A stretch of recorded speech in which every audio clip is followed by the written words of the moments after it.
अस्सलाम वालेकुम प्यारे बच्चों। हमारा सब्जेक्ट है इंग्लिश। क्लास है 10th। तो आज हम पढ़ने जा रहे हैं एक story.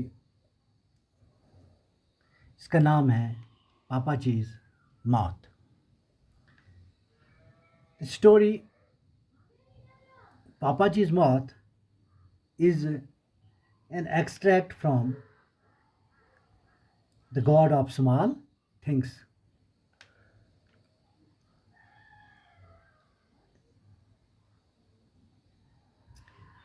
It is written by Arundhati Roy, for which she won Booker Prize in 1997. Moth mainly comments on the relationship shared by Mamaji and Papaji. Mamaji यानी ग्रैंड मदर, पापाजी यानी ग्रैंड फादर। तो आज हमें इस स्टोरी का पहला lesson पढ़ना है। मामाजी had started making pickles commercially soon after Papaji retired from government service in Delhi and came to live in M&M।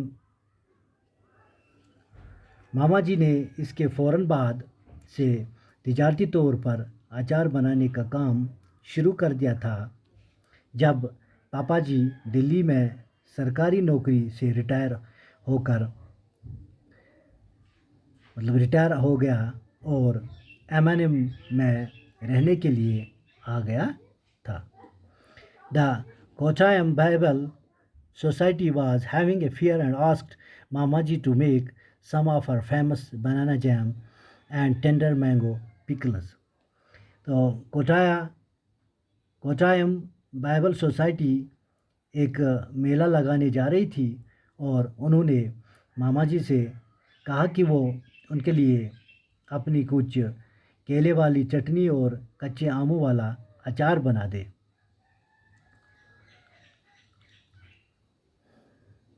It sold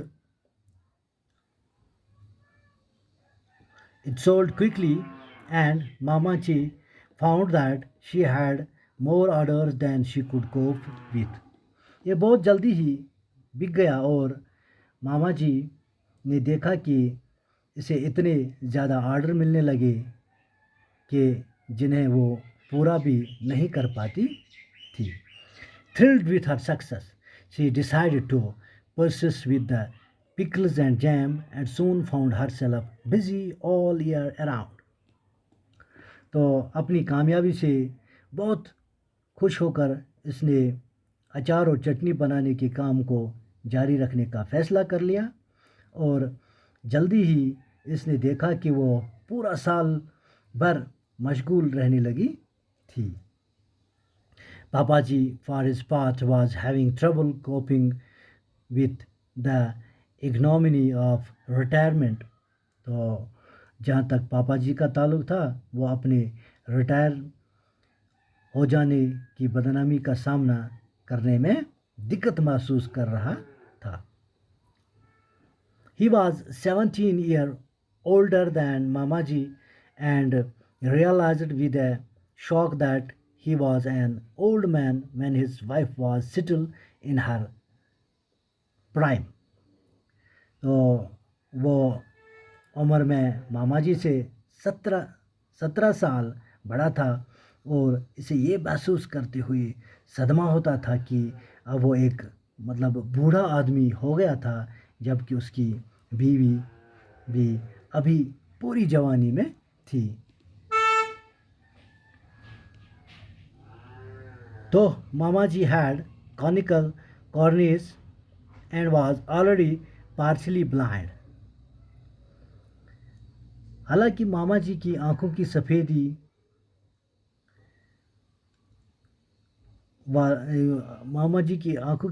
सफ़ेदी वाला जो हिस्सा था अब जल्दी से सिकुड़ता जा रहा था। पापा जी वुड नॉट पापा जी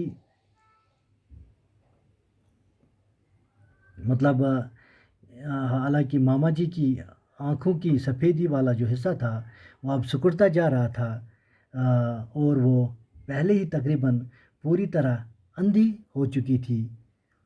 पापा जी would not help her with the pickle making because he did not consider pickle making a suitable job for a high ranking ex government official.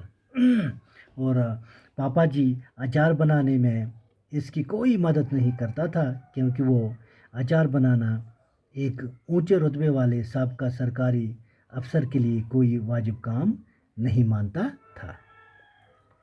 He had always been a jealous man, so he greatly resented the attention his wife was suddenly getting. वो हमेशा ही से ही जलन रखने वाला आदमी रहा था, इसलिए इस एहतराम पर बहुत गुस्सा आने लगा था जो इसकी बीवी को अचानक मिलने लगा था।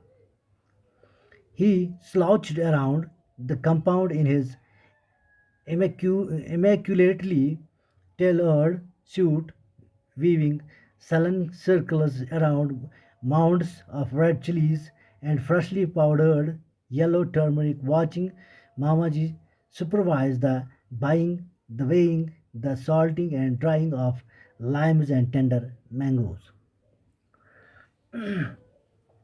बहुत बढ़िया ढंग से सिले हुए अपने कपड़े पहने आंगन में सुस्ता रहता, लाल मिर्च और ताज़ा पिसी हुई हल्दी के ढेरों के गिर्द रूठा सा चक्कर काटता रहता।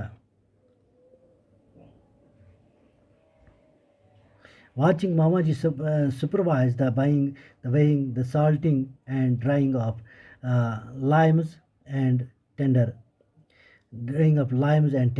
मैंगोज, मामा जी को नींबू और कच्चे आम खरीदते हुए, तोलते हुए और इनमें नमक मिलाते हुए और इन्हें सुखाते हुए देखता रहता।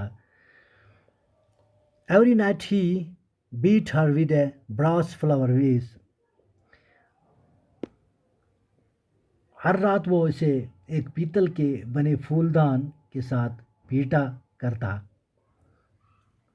The beatings weren't new. What was new was only the frequency with which they took place. One night, Papaji broke the bow and bow of Mamaji's violin and threw it in the river. मतलब कि ये पिटाई कोई नई बात नहीं थी, वो अक्सर इसको पीटता रहता था। एक रात पापा जी ने मामा जी के वायलिन की कमान को तोड़ डाला और इसे दरिया में फेंक दिया। Okay, thank you.